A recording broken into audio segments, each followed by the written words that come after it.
One of it is my roommate in Boston.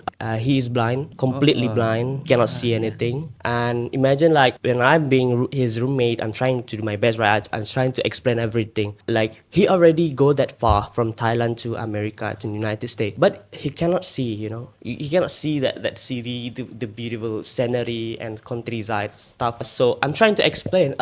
In nearby you there is a tree, a cherry blossom is like a pink and something like that. I'm trying to explain to him because he was blind when he was 7 years old. So actually he knows the color, but he cannot see right now. And then it gave me new perspective. Like I try to empathize him. Like imagine that if I am him, am I have the eagerness to live? Am I have eagerness to see the world? Even I cannot see. Because the thing is, why I want to go abroad? Because I can see that. But if I cannot see that, do I still want to go abroad? But I see him, he's really persistent. He own coffee shop. He can play piano and even he can read by hand because blind can read by their hand.